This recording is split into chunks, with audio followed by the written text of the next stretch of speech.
आज पूरी दुनिया के लिए एंटी माइक्रोबियल रेजिस्टेंस एक बहुत बड़ी चुनौती है और मुझे प्रसन्नता है कि Amrita institute of veterinary sciences and hospital ने AMR कंटेनमेंट के ऊपर इस 3 दिवसीय डायलॉग की शुरुआत की है और इस दौरान AMR के अलग अलग पक्षों पर चर्चा होगी। भारत बहुत ही तेज़ी के साथ अपने नेशनल एक्शन प्लान के तहत देश के अंदर एंटी माइक्रोबियल रेजिस्टेंस को कंटेन करने के लिए काम कर रहा है। लगातार इसके जो जागरूकता है वो बढ़ाई जा रही है। हमारे हेल्थ केयर प्रैक्टिशनर्स से लेकर एग्रीकल्चर वर्कर्स से लेकर फार्मासिस्ट, डायग्नोस्टिक्स सभी के बीच में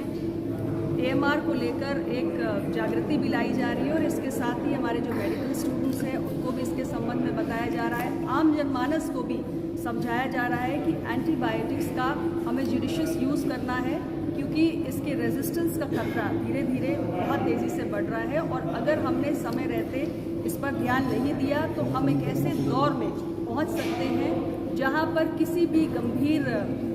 मेडिकल प्रोसीजर के बाद या किसी भी कॉमन इन्फेक्शन के लिए जो हमारे एंटीबायोटिक्स हैं वो काम करना बंद कर देंगे और इसलिए समय रहते जागरूक होने की ज़रूरत है। हमने आज एंटीबायोटिक्स के लिए प्रिस्क्रिप्शन बेस्ड सेल्स को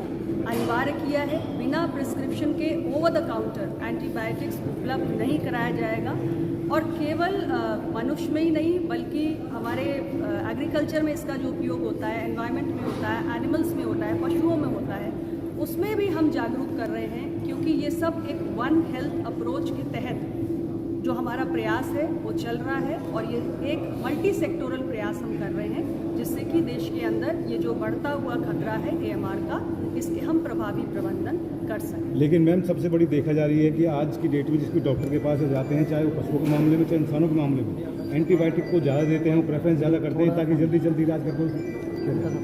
देखिए, डॉक्टर्स को मैंने पहले ही कहा कि हमारे जो बड़े बड़े हॉस्पिटल्स हैं वहाँ सभी जगह स्टीवर्डशिप कमेटीज़ बना दी गई हैं। डॉक्टर्स को खास तौर से और डॉक्टर्स के साथ साथ जो हमारे डायग्नोस्टिक सेंटर्स हैं, पैथोलॉजिस्ट हैं, फार्मासिस्ट हैं, सभी को इस संबंध में हम ज़्यादा से ज़्यादा जागरूक कर रहे हैं कि एंटीबायोटिक्स का जो प्रिस्क्रिप्शन है, जो यूज़ है, वो बहुत ही संतुलित और जुडिशियस आवश्यकता पड़ने पर ही होना चाहिए और ख़ास तौर से जो आम जनमानस है उन्हें भी ये लगातार समझाया जा रहा है कि बिना डॉक्टर के प्रिस्क्रिप्शन के एंटीबायोटिक्स का उपयोग नहीं करें। एंटीबायोटिक्स अगर डॉक्टर ने आपको प्रिस्क्राइब किया है तो उसके कोर्स को पूरा करें, उसे बीच में कभी भी नहीं छोड़ें। तो इसके लिए लगातार प्रयास चल रहा है और ये निरंतर चलने वाली प्रक्रिया है।